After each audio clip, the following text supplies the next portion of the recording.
7 اکتوبر سن 2021 کی ایک خشک صبح تھی جب سابقہ وزیر اعظم کے پرنسپل سیکرٹری کو فوری کال موصول ہوئی۔ دوسری طرف والا شخص کوئی اور نہیں بلکہ اس وقت کے army chief general Qamar Javed Bajwa تھے، جو اس وقت کے وزیر اعظم عمران خان سے بات کرنا چاہتے تھے۔ بتایا کہ وزیر اعظم ایک میٹنگ میں تھے۔ جنرل باجوہ نے ایک بم پھینکا جس نے حکومت کو گھبراہٹ میں ڈال دیا۔ وزیر اعظم کو بتایا، میں استعفیٰ دے رہا ہوں۔ وزیر اعظم کے پاس نئے آرمی چیف کی تقریر کے لیے 1 ہفتے کا وقت ہے۔ باجوہ نے فون بند کر دیا، کیوں نہ کہ اس وقت کے پرنسپل سیکرٹری اعظم خان نے ان سے استعفیٰ نہ دینے کی التجا کی تھی۔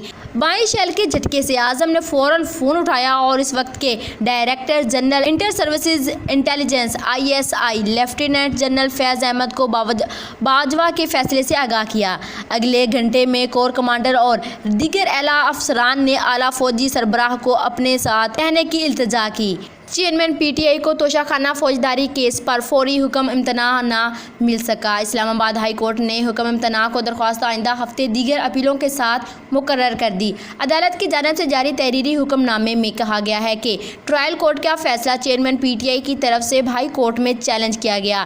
عدالت کو بتایا گیا کہ ٹرائل کورٹ فیصلے کے خلاف اپیل ہائی کورٹ میں زیر التوا ہے۔ معاملے سے متعلق مزید درخواستیں ہائی کورٹ میں زیر التوا ہیں۔ حکم نامے کے مطابق تمام درخواستوں کو یکجا کر کے اسلام آباد ہائی کورٹ میں سماعت پر فریقین متفق ہیں۔ ہائی کورٹ انصاف کے تقاضوں کو مد نظر رکھ کر درخواستوں کو یکجا کر کے سماعت کرے۔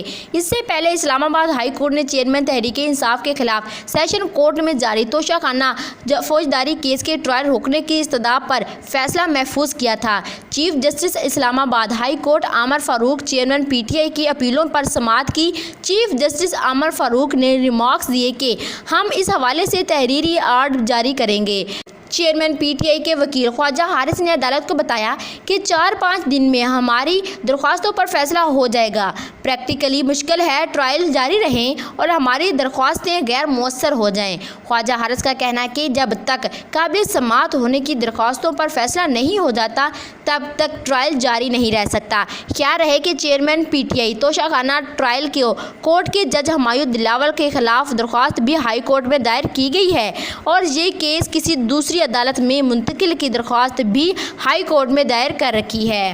کیونکہ اسلام آباد ہائی کورٹ نے چیئرمین پاکستان تحریک انصاف PTI عمران خان کے خلاف 9 مئی کے واقعات سمیت 6 مقدمات کی سماعت دوسری عدالت میں منتقل کرنے کی درخواست مسترد کر دی۔ اسلام آباد ہائی کورٹ کے چیف جسٹس عامر فاروق نے چیئرمین PTI کی جانب سے 6 مقدمات دوسری عدالت میں منتقل کرنے سے متعلق درخواستوں پر پہلے سے محفوظ فیصلہ سنا دیا۔ عدالت نے عمران خان کی اہلیہ بشریٰ بی بی پر جعل سازی کا مقدمہ دوسری عدالت منتقل کرنے کی درخواست بھی مسترد کر دی۔ خیال رہے کہ یہ انہوں نے سب کچھ ایسے ہی نہیں کیا۔ چیئرمین PTI نے 9 مئی کے واقعات جعل سازی اور دیگر مقدمات دوسری عدالت منتقل کرنے کی درخواست دائر کر رکھی تھی۔ اور اس کے علاوہ آپ کو بتاتی چلوں کہ نواز شریف دبئی اور سعودیہ کا دورہ مکمل کر کے یورپ روانہ۔ 2 اہم ملاقاتیں طے۔ پاکستان مسلم لیگ نون کے قائد نواز شریف دبئی اور سعودی عرب کا دورہ مکمل کر کے یورپ روانہ ہو گئے۔ نواز شریف تقریباً 2 ہفتے یورپ میں گزاریں گے اور خاندان کے دیگر افراد بھی ان کے ہمراہ ہوں گے۔ 3 یورپی ملکوں کے دورے میں نواز شریف کے 2 اہم ملاقاتیں بھی طے ہیں۔ نواز شریف کی یورپ کے دورے پر جانے کا مقصد پاکستان جانے سے قبل فیملی کے ساتھ وقت گزارنا ہے، یعنی کہ وہ اپنی فیملی کے ساتھ وقت گزارنے پاکستان نہیں آ سکتے بلکہ پاکستان کے علاوہ جس ملک میں چاہیں وہ جا سکتے ہیں۔ نواز شریف کا عام انتخابات سے قبل آئندہ ماہ پاکستان روانگی کا امکان بھی ہے، لیکن امکان ہی رہے گا، حقیقت کبھی نہیں بنے گا۔ اور پاک فوج کے لیے ایک بڑی خوشخبری، فوج کو بدنام کرنے پر 2 سال قید اور جرمانہ ہوگا۔ آرمی ایکٹ ترمیمی بل سینٹ نے منظور کر لیا۔ چیئرمین سینٹ صادق سنجرانی کی سربراہی میں سینٹ کا اجلاس ہوا جس میں وزیر دفاع خواجہ آصف نے آرمی ایکٹ ترمیمی بل منظوری کے لیے پیش کیا جسے ایوان نے منظور کر لیا۔ بل کے تحت سرکاری حیثیت میں سلامتی اور مفاد سے متعلق حاصل معلومات کا انکشاف کرنے والے غیر مجازی شخص کو 5 سال تک قید کی سزا ہوگی۔ ترمیمی بل کے مطابق آرمی چیف یا بااختیار آفیسر کی اجازت سے معلومات ظاہر کرنے والے شخص کو سزا نہیں ہوگی۔ پاکستان اور افواج کے مفادات کے خلاف انکشاف کرنے والے سے آفیشیل سیکرٹ ایکٹ اور آرمی ایکٹ کے تحت نپٹا جائے گا۔ امید کرتی ہوں کہ آپ کو یہ میری ویڈیو بہت ہی پسند آئے گی۔ اگر آپ کو یہ میری ویڈیو پسند آئے تو ویڈیو کو لائک اور شیئر ضرور کیجیے گا، اور اس طرح کی پاکستانی پالیٹکس سے ریلیٹڈ لیٹسٹ نیوز حاصل کرنے کے لیے میرے چینل کو سبسکرائب کر دیں۔